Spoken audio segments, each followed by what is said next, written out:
UP में बिजली कर्मचारी संगठनों की हड़ताल की वजह से कई जिलों में बत्ती गुल रही। पूर्वांचल के ज्यादातर जिलों में तो शाम होते ही घरों और बाजारों में अंधेरा छा गया। राज्य के बिजली कर्मचारी संगठन विभाग के निजीकरण के प्रस्ताव का विरोध कर रहे हैं, जिसके खिलाफ उन्होंने काम बंद कर दिया और इसका नतीजा ये हुआ कि उत्तर प्रदेश के कई जिलों में बिजली चली गई। देवरिया जिले में तो कई घंटे तक बिजली ने दर्शन नहीं दिए। ये सुभाष चौक हमेशा बिजली से चमकता रहता था, लेकिन कई घंटे बीत जाने के बाद भी लाइट नहीं आई है। पुलिस थानों में सिपाही बत्ती गुल होने की वजह से गर्मी से जूझते नजर आए। कई इलाकों में तो बिजली नहीं होने की वजह से बाजार शाम को ही बंद हो गए।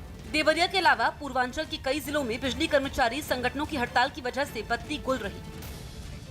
हालांकि खबरें हैं कि ज्यादातर संगठन अब हड़ताल वापस लेने का ऐलान कर सकते हैं। न्यूज 18 के अजीत सिंह की रिपोर्ट है कि यूपी के बिजली मंत्री और कर्मचारी संगठनों के बीच हुई बातचीत सफल रही है।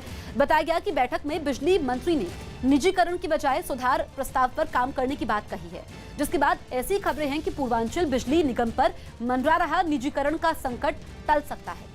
यूपी का बिजली विभाग 83,000 करोड़ रुपए के घाटे से जूझ रहा है और सबसे ज्यादा घाटे में पूर्वांचल बिजली निगम है। 7 महीने बाद सऊदी अरब के मक्का में उम्रा तीर्थ यात्रा फिर शुरू हो गई। कोरोना के खतरे को देखते हुए वहां की सरकार ने इस यात्रा पर रोक लगा दी थी, लेकिन कई महीनों बाद एक बार फिर श्रद्धालुओं को इस पवित्र तीर्थ यात्रा का मौका नसीब हुआ और वो मक्का की मस्जिद अल हरम पहुंच गए। वहां पहुंचे लोग सोशल डिस्टेंसिंग के साथ काबा की परिक्रमा करते नजर आए। वो इस यात्रा में पहने जाने वाले खास सफेद लिबास में दिखाई दिए।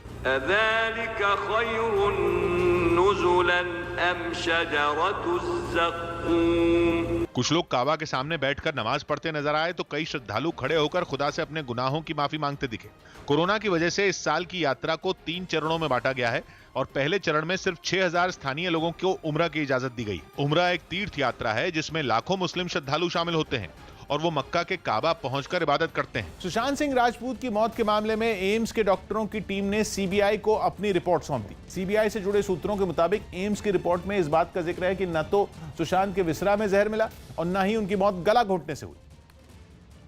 जिसके बाद एम्स की रिपोर्ट की इन्हीं बातों के आधार पर सुशांत सिंह राजपूत की मौत को खुदकुशी माना जा रहा है। जब सीबीआई की टीम एम्स के डॉक्टरों से मिलने फॉरेंसिक डिपार्टमेंट पहुंची तो कुछ देर बाद सीबीआई का एक अधिकारी हाथ में सील बंद लिफाफे और एक लाल बॉक्स लेकर बाहर निकला। बताया गया कि इसी लाल बॉक्स में सुशांत का विसरा सैंपल रखा गया था, जिसकी एम्स की फॉरेंसिक टीम ने जांच की और अपनी रिपोर्ट में सुशांत की मौत को खुदकुशी बताया। इस समय एम्स में सीबीआई की टीम पहुंची और ये विसरा का बॉक्स है जिसे यहां से लेकर टीम लेकर जा रही है, क्योंकि फॉरेंसिक डिपार्टमेंट के पास विसरा रिपोर्ट तय करने के लिए एक समय दिया गया था। एम्स की रिपोर्ट में सुशांत की खुदकुशी की बात सामने आने के बाद मुंबई पुलिस ने भी अपनी जाँच को सही ठहराया। हमारे मन में तो इसके बारे में कभी शंका नहीं थी और अब जैसा आपने देख लिया, सच सामने आ गया है। हालांकि इस मामले में सुशांत के पिता के वकील ने एम्स की रिपोर्ट पर सवाल उठाए और एक ट्वीट के जरिए बताया कि वो सीबीआई से नई फॉरेंसिक टीम के गठन